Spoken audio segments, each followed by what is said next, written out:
எம்எல்ஏவே நின்றுக்கிட்டு நான் எம்எல்ஏ வெளியூருக்கு போயிட்டாங்கிறேன் நம்பிட்டு வருதுச்சானா. முதல்வருக்கே தெரியாது எத்தனை பேர் எம்எல்ஏ எவனுக்கு சீட்டு கொடுத்தோம் எந்தெந்த தொகுதின்னு தெரியாது. கோர சக்தி தூர சக்தி பார சக்தி ஏற சக்தி ஓர சக்தி கடைசி இதை மறந்துட்டாப்ல. தூந்து போன சக்தி கண்டுபிடிச்சாப்ல. அதிகாரத்துக்கு வந்து பாட்டுக்கு 10 ரூபா அப்படிலாம் கிடையாது. அதெல்லாம் நிறுத்த முடியாதுங்க. ஒரே நாள் சினிமா மாதிரிலாம் முடியாது. யார் அமைச்சர். ஆனால் நீங்க திமுக வாக்குல தான் வென்றிருக்கிறீங்க. இப்ப நீங்க பதவி விலகுங்க.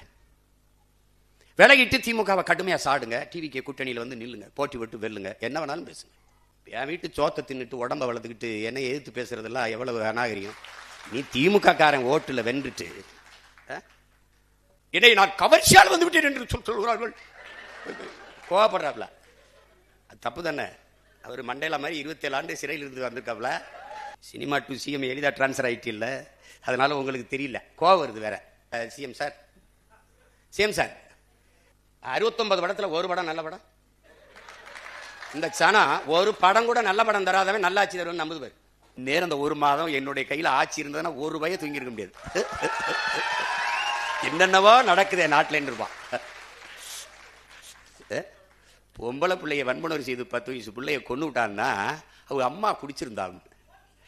டேய் யாரா நீங்கெல்லாம்? அம்மா குடிச்சிருந்தா பிள்ளைய கடத்திட்டு போய் வன்புணர்வு செய்து கொலை செய்யணும்னு சட்டம் இருக்காடா? டேய் அவளே குடிச்சிருந்தாலும் தொடக்கூடாதுடா. அவளே குடிச்சிருந்தாலும் தொடக்கூடாது. சரிடா, என் தாயை குடிக்கிற நிலையில் தள்ளியவனவன். அதான்டா கேள்விங்க. எந்த தவறையும் சரி செய்யறது என்ன? அப்படி அவர் செய்யலையா, இவர் செய்யலையா? இருக்குடா அவங்களுக்கு இருக்கு. எவ்வளவோ பார்த்துட்டோம். இதை பார்க்க மாட்டோமா? நான் என்ன கேட்கிறேன் இந்த காங்கிரஸ் பெருமக்கள்கிட்ட, நீங்க எல்லாம் சோத்துல உப்பு போட்டு சாப்பிடுறீங்களா? உங்களுக்கு மானம் ரோசம் சூடு சொரணை வெக்கம் இதுல ஏதாவது ஒண்ணு இருக்க. ஆனா எல்லாரும் நல்ல கசங்காத வேட்டி சட்டை மட்டும் வெக்க மயிர் இல்லாம கட்டிக்கிறீங்க. வெக்க மயிர் இல்லாம எதுக்கு? இப்பதான் திமுக காரனுக்கு அறிவு வருது. அவன் வேற எங்களுக்கு பகுத்தறிவு புகட்டினார், ஊட்டினார், காட்டினார். மங்கினீல அவனை அன்னைக்கே வேட்டையை காணான் சட்டையை காணான்னு ஓட விடுறதை விட்டுவிட்டு அவனை கூட கூட்டி வச்சு இங்கே பேரு 10 எம்பி வச்சிருக்கான். 10 நாடாளுமன்றம் திமுக போட்ட பிச்சையில் வச்சிருக்காங்க.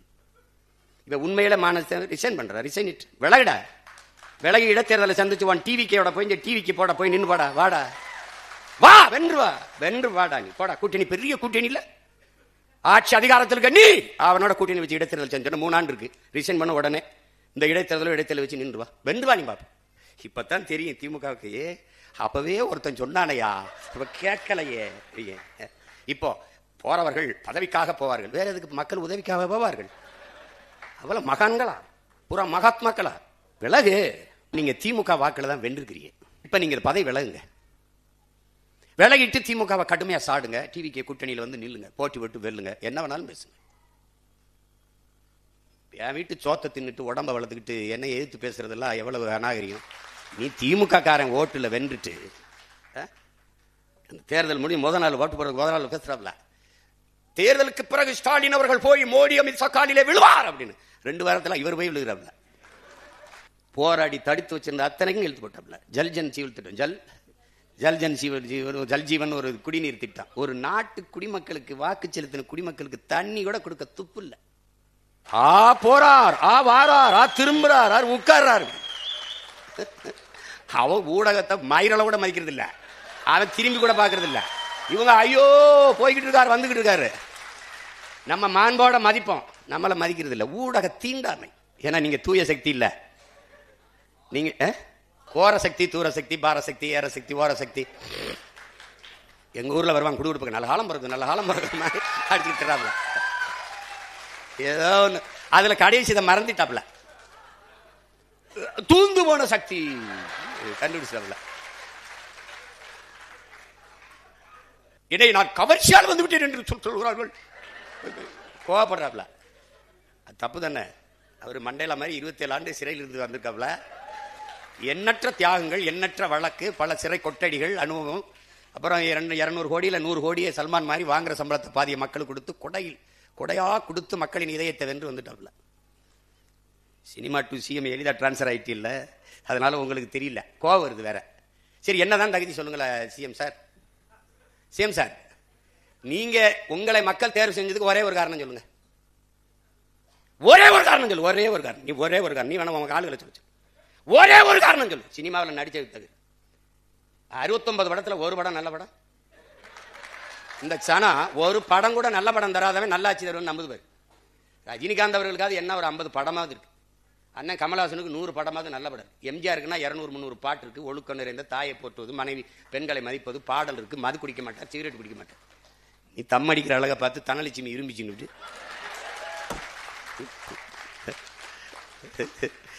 ஏதோ ஒரு கர்மம். இதில் கோவச்சுக்கிறதுக்கு என்ன இருக்கு சிஎம் சார்? நீங்கள் கோவச்சுறதுக்கு ஒன்றும் இல்லை, ஒத்துக்கிறங்க மனச்சான்றோட. நீங்க தான் பெரிய நேர்மையான சிகரம் ஆயிடுச்சு. ஏதா இருந்தாலும் பழைய ஒரு கேள்விதான். நீங்க கரூருக்கு வரலைன்னா கூட்டல், கூட்டல் என்ன நெரிசல், நெரிசல் என்ன சாவு இல்லை. இதானே மூல காரணம் யாரு? நீங்க. அந்த குற்ற உணர்வோடு நானும் ஒரு காரணமா இருந்துட்டேன், வருந்துறேன்னு இதுவரை நீங்க ஒரு வார்த்தை பதிவு செய்யல சிஎம் சார். நீங்க பதிவு செய்யல. ஆனால் நீங்க மக்கள்கிட்ட ஒரு வேடத்தை போட்டு எம்எல்ஏ பழிய போட்டாரியா? ஸ்டாலின் ஐயா அரசு போட்டுருச்சு. இன்னைக்கு அழகா சொல்ற எம்எல்ஏ பழிய போட்டு எம்எல்ஏ பழிய போட்டாங்க. பழி இப்போ உங்ககிட்ட இருக்கு. உளவுத்துறை இருக்கு, காவல்துறை இருக்கு, எல்லாம் சிபிசிஐடி இருக்கு, எல்லாம் இருக்கு. ஒரு அதிகாரி ஒரு சிறப்பு குழுவை போட்டு கண்டடிச்சு என்ன உலகம் புறாவ கரூர் 2 தெரு விசாரிச்சு என்ன நடந்ததுன்னு நீங்க தான் வெள்ளரிக்கை எல்லாத்துக்கும் கொடுப்பீங்க. ஒரு உண்மையை அறிவிக்கையை விடுங்க பிளீஸ். நீங்க மனச்சான்றோட பேசுவீங்க, நீங்க நேர்மையாளர் தான், நிறுவீங்க. இதுதான் நடந்தது, இந்த அரசு இந்த மாதிரி மேல பழியை போட்டது, நிறுவீங்க சேம் சார், நிறுவீங்க. இப்போ இப்போ தெருவுக்கு தெரு கஞ்சா, வீதி வீதி கஞ்சா, அப்படி போத பொருள் எல்லாம் கொண்டாந்து விட்டு இப்ப இன்னைக்கு எம்எல்ஏ வழியே போடுறாங்க. ஏய், தெருவுக்கு தெரு கஞ்சா விற்கும் தெரிஞ்சுதானே நான் வந்து போதை ஒழிக்கணும்னு சொல்லிட்டு வந்தியே. இதுல நம்மால இன்னும் கொஞ்சம் என்னைய சப்போர்ட் பண்ணிருக்கலாம். அடப்பாவி, இதுவே அதிகம்டா. டேய் இவரு நம்மால யாரு, இன்னும் கொஞ்சம் என்னைய சப்போர்ட் பண்ணிருக்கலாம். கொடுமடா டேய், பொலிட்டிக்கல் டிசாஸ்டர் நடந்துருச்சு, அரசியல் பேரிடர்.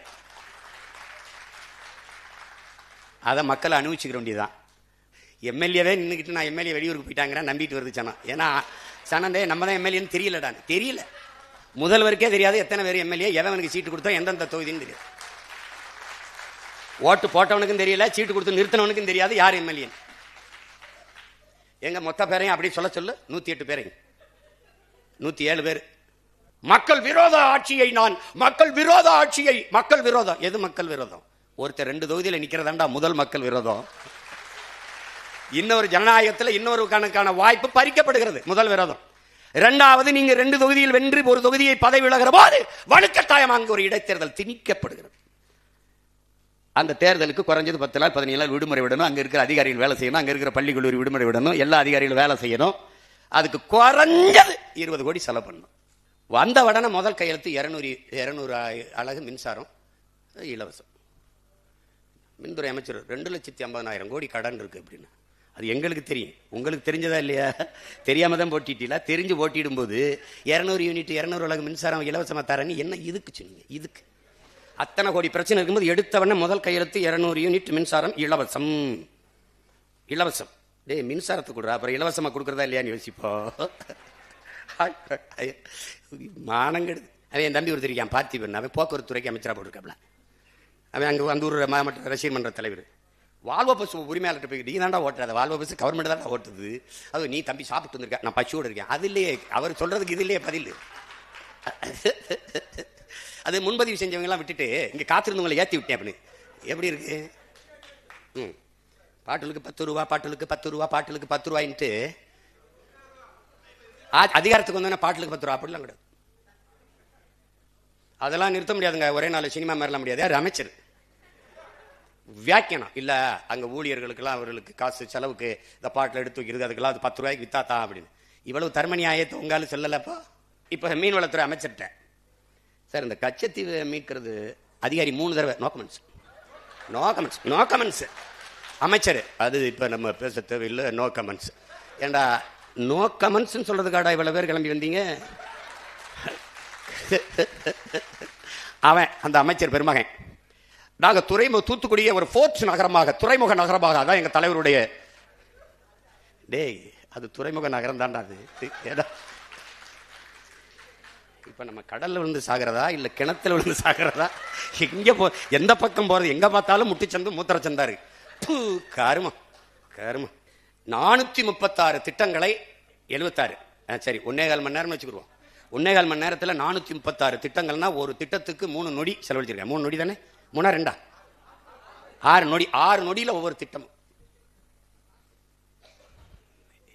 அந்த 436 திட்டங்களையும் நம்முடைய மாண்புமிகு அமைச்சர் ஐயா நிர்மல்குமார் அவர்கள் படிச்சுட்டாங்கன்னா, ஓ இவ்வளவு திட்டங்களை பேசியிருக்கீங்களா?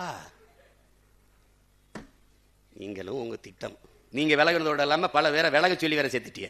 அறநிலைத்துறை அமைச்சர் ஒருத்தருக்காருல ஒரு தம்பி, அவர் பேசுறாரு திருச்சியில ஒரு வரலாற்று பெரும் முழக்கத்துக்கிறாரு, எதிர்கட்சியே இல்லாத சட்டசபை அமைப்பான். உன்னை தாண்டா தேடிட்டு இருக்கேன், உன்னை தாண்டா தேடி இருக்கேன். டேய் எவ்வளவு பெரிய ஜனநாயகவாதியடா இதுல. நம்ம அது நஸ்ருதீன் சார் சொல்றாப்ல, புகழ்பெற்ற நடிகர், உங்களுக்கு இந்த நகரம் தீப்பற்றி எரியறதுல வருத்தம் இருக்கு, எனக்கு இந்த பைத்தியக்காரங்கையில தீப்பெட்டி எவன் கொடுத்துருங்கிறது வருத்தமா இருக்கு சொல்லியிருக்காப்ல. அது மாதிரி கொடுமையான ஒரு கூட்டம்டாது. கழுதமைக்க தொலைக்கு, ஆடு மாடு மேய்க்க தொலைக்கு. டேய் நீங்க எல்லாம் அறிவு இருக்கிறவங்களாடா? வேளாண் துறைக்கு ஒரு அமைச்சர் போட்டிருக்க, என்ன புடுங்கிறதுக்கடா போட்ட? எதுக்கடா போட்ட? அவன் அரசு அமைச்சர், அவருக்கு ஒரு கான்வாய், அவருக்கு ஒரு வீடு, அவருக்கு ஒரு பெரிய இது. அவர் அரசு அமைச்சர். கால்நடைத்துறைக்கு ஒரு அரசு அமைச்சர், பால்வளத்துறைக்கு ஒரு அமைச்சர். இவன் 3 பேருடைய வேலை என்னடா சொல்லு? நாங்க பின்னோக்கி இருக்கிறோம், இவரு முன்னோக்கி போறாங்க. பால்வளத்துறை அமைச்சருக்கு வேலை என்ன? வேலை என்ன? பால் இருக்கடா, வளம் எங்கடா?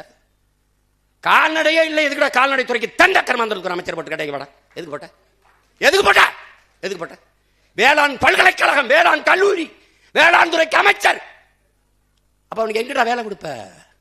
வேளாண்மை அரசு பணி ஆக்கினாதான்டா அவனுக்கு வேலை கிடைக்கும். இப்ப வேளாண் துறை அமைச்சருக்கு வேலை என்ன? வேலை என்ன? கால்நடைத்துறை அமைச்சருக்கு வேலை என்ன? அதான் எப்படிப்பட்ட அறிவாளிகள்கிட்ட சிக்கிட்டோம் பத்தியில. அவன் என் தம்பி ஒருத்தர் இருக்கான் பார்த்திபன், அவன் போக்குவரத்து துறைக்கு அமைச்சராக போட்டிருக்காப்ல. ஒரே ஒரு தடவை திருச்சியில ஒரு வாரத்தில் போராட்டம், செவிலியர்லாம் சிமான்னா வான்னு கீழே ஒருத்தன் போடுறான், வருவார் உனக்கு வா கீழே போடுறான், வருவாரு. அண்ணே அண்ணே இவங்க கண்ணீரை பார்த்து நீ போய் நின்றாத தாய்வு செய்து பேசாம நிம்மதியா வீட்டில் இரு. ஐ எம் வெரி சாரி, நான் வரல, நான் கோவிச்சுக்கிட்டேன்.